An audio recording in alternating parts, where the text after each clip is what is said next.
Bismillahirrahmanirrahim. Assalamualaikum warahmatullahi wabarakatuh. Perkenalkan, nama saya Astri Widya Priyanti, NIM 1713404130. Saya di sini akan membahas tentang konsep dasar manajemen secara umum. Definisi manajemen. Manajemen berasal dari kata to manage yang berarti mengatur. Dalam hal mengatur akan timbul masalah, problem, proses, dan pertanyaan tentang apa yang diatur, siapa yang mengatur, mengapa harus diatur, dan apa tujuan pengaturan tersebut. Manajemen juga menganalisa, menetapkan tujuan atau sasaran, serta mendeterminasi tugas-tugas dan kewajiban-kewajiban secara baik, efektif, dan efisien.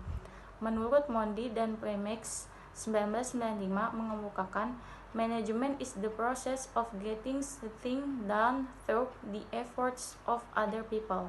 Dengan demikian, pada hakikatnya proses manajemen dilakukan para manajer di dalam suatu organisasi dengan cara-cara atau aktivitas tertentu. Mereka memengaruhi para personil atau anggota organisasi, pegawai, karyawan, atau buruh agar mereka bekerja sesuai prosedur pembagian kerja dan tanggung jawab yang diawasi untuk mencapai tujuan bersama.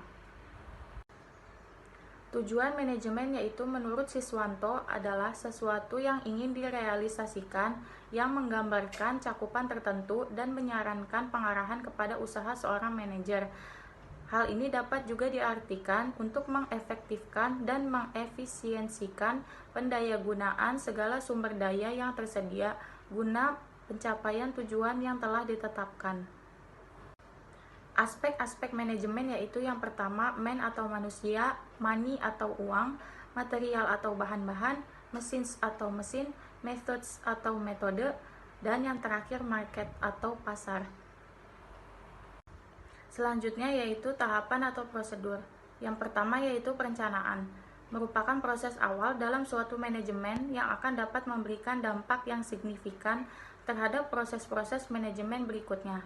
Tahapannya yaitu yang pertama perakiraan, penetapan, pemrograman, penjadwalan, penganggaran, pengembangan prosedur, serta penetapan dan interpretasi kebijakan. Yang kedua yaitu pengorganisasian, suatu proses penentuan, pengelompokan, dan pengaturan bermacam-macam aktivitas yang diperlukan untuk mencapai tujuan. Menempatkan orang-orang pada setiap aktivitas ini, menyediakan alat-alat yang diperlukan, menetapkan wewenang yang secara relatif didelegasikan kepada setiap individu yang akan melakukan aktivitas-aktivitas tersebut.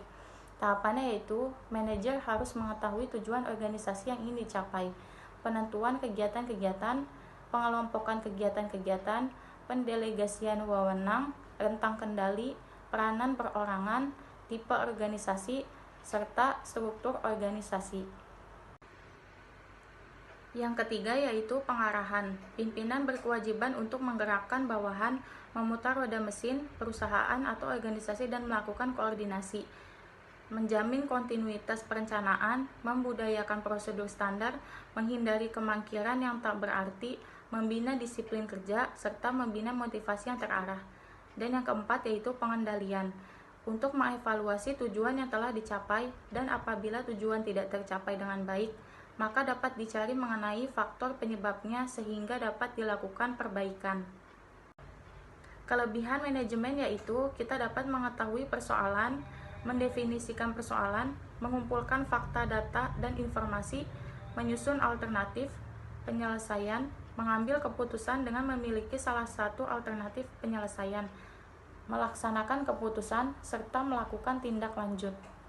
Peradaban kuno pada bagian barat Mesopotamia dan tulisan-tulisan orang-orang Mesir kuno serta tahun 1200 sebelum Masehi menunjukkan sudah adanya pengetahuan serta penggunaan manajemen untuk mengelola soal-soal politik. Sejarah Yunani kuno dan kerajaan Romawi banyak memberikan bukti tentang pengetahuan manajemen, terutama dalam pengelolaan persidangan di pengadilan, praktek pemerintahan, organisasi tentara, serta kesatuan usaha-usaha kelompok dan pelaksanaan otoritas. Demikian pula organisasi gereja telah menggunakan struktur organisasi sedunia yang menyusun otoritas sendiri sebagai bukti penerapan manajemen sampai pertengahan abad ke-18. Sekian dari saya. Wassalamualaikum warahmatullahi wabarakatuh.